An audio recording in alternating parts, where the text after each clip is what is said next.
Hello, everyone. This is the last chapter, so you have almost made it to the end of this module.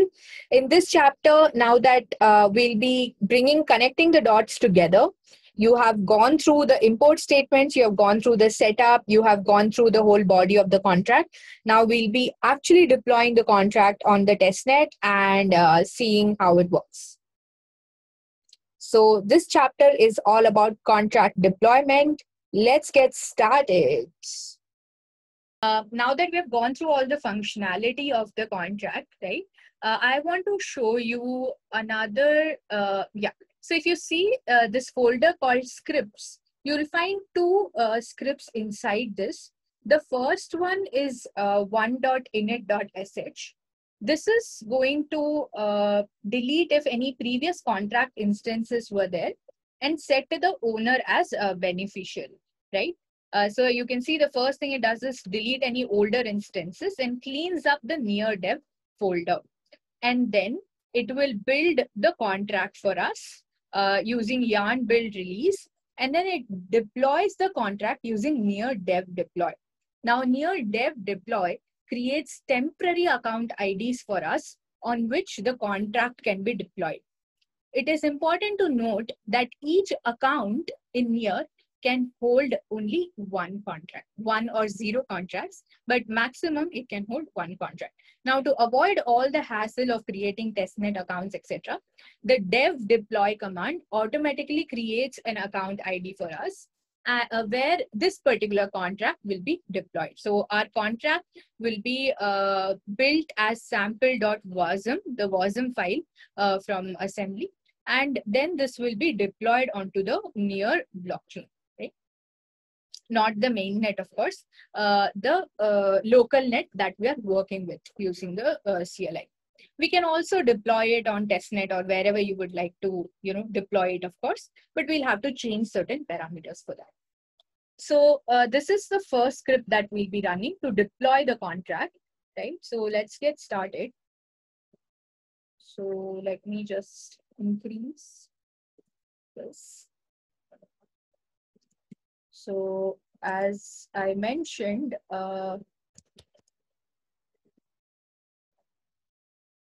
so missing contract environment variable, I have not set anything. Missing owner environment variable, I have not set anything, right?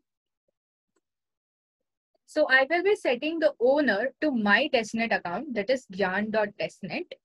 Because my testnet account exists on this system, my testnet account keys. So I can set my testnet account as the owner. Another way to do this is to you can create your own testnet account. So if you go to wallet.testnet.near, you can create your own account. I have some, older login confirmation page that has just opened up. So it's an unknown some app that I was locally building. But you can see that the wallet.testnet.near.org, here automatically my testnet wallet has opened, but you can also create your own testnet wallet. You can create a new account or once you go here and you will have your testnet. And you can use near login to actually log in to this particular testnet. And you can, like you saw the message which said give access to the unknown app. So give access to this particular app. And then also you can set the owner as your own testnet account ID. So the beautiful thing about Near is that you don't have to worry about remembering, huge long hexadecimal addresses. Your account ID can simply be whatever name you give .testnet or .near for mainnet wallet. Super cool, right? So, all right. So as I said, let's look at how the deployment has happened. It has created a dummy account ID for us. That is this, right? And we can see that this is the node that it is connected to, the rpc.testnet.near.org. The transaction ID, we can even see the transaction, the explorer if you are interested. And it is deployed to this particular testnet account. Now, it asks us to set the contract to this particular new ID, right? So it can get this for the next further deployments. I'm also going to go ahead and set myself as the owner. All right. So now that we have deployed the contract, you can see a couple of more things have happened, right? You can see that a sample.wasm file has been built. Then the near dev, there's a dev account that has been created. There are certain, so the contract name is in this account ID. And then there are certain other known modules that have been added, right? So something has happened. Now, the second script, what that something is deployment of the contract, right? That's what has happened. Now, the second script here can be used to call all of these functions that we were looking at in our contract, right? Using the CLI. So let's see what are, how are they calling these? This is going to be just to check if we have set the environment variables, which we have already set on our terminal just now. So here we are going to be calling the view functions, so which don't require a signature, the first three, right? So let us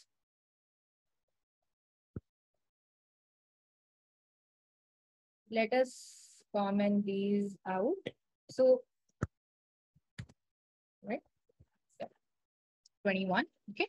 So here we are going to be calling near view, right? This particular, the contract address, right? And then show right? And then all the three functions which are going to be printing some log, right?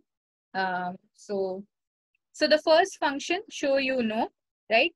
It says show was called and it doesn't return anything. The second one, show 2, right?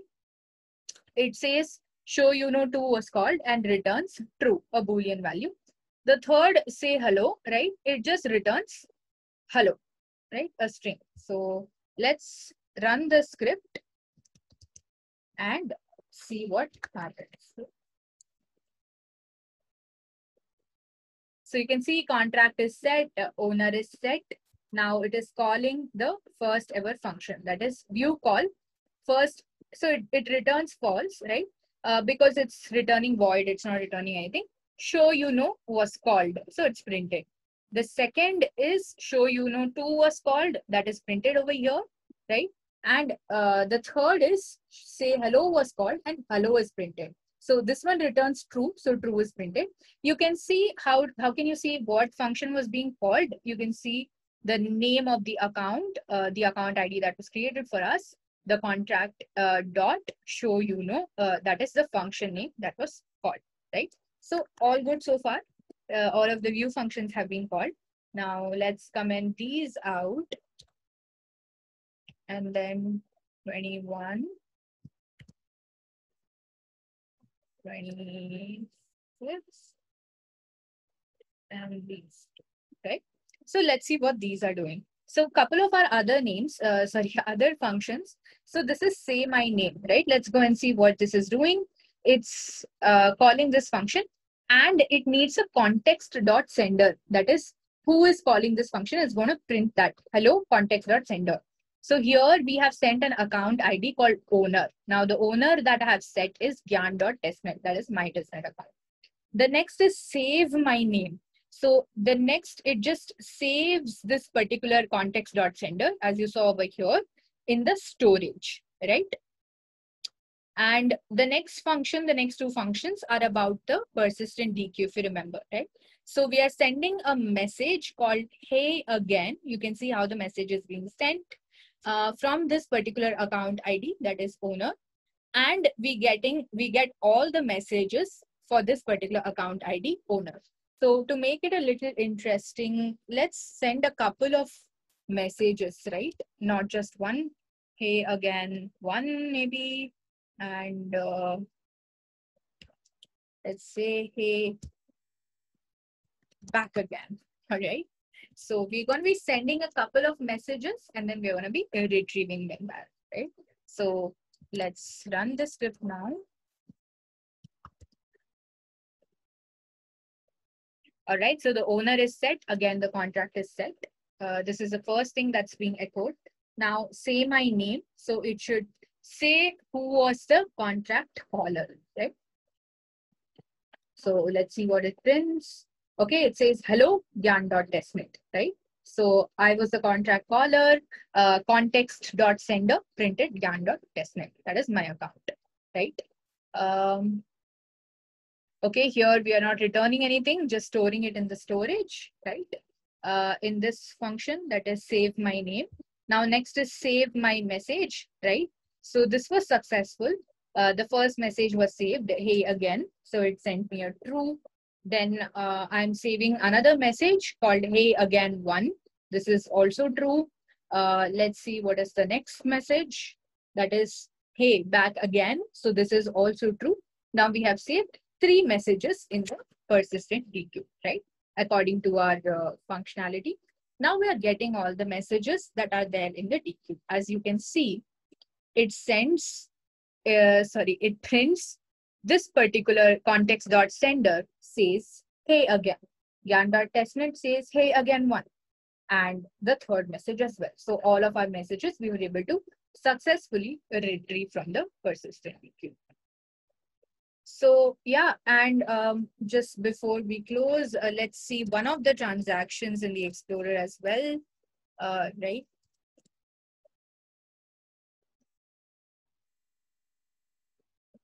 So here you can see that this is get all messages in contract, the contract account ID. Then you can see what was the result, the console log that was printed, right? You can see the different, the block in which it was executed, you know, what was, let's see, what was the gas burnt, the tokens burnt, who is the predecessor, what is the receipt, here is the block hash signed by the owner, the receiver, the status that it succeeded, etc. There's no deposit value associated with it. And you can see the transaction fee as well, which is extremely, extremely low. Right? Thank you everyone for being with me through until the end of this module. This is the last chapter. I hope you have also seen the videos of chapter 1, 2, and 3. And here is where we connect all the dots together. What I would suggest as the next steps is to go through the different contracts that are there on the GitHub. There are several contracts, assembly script contracts that are available.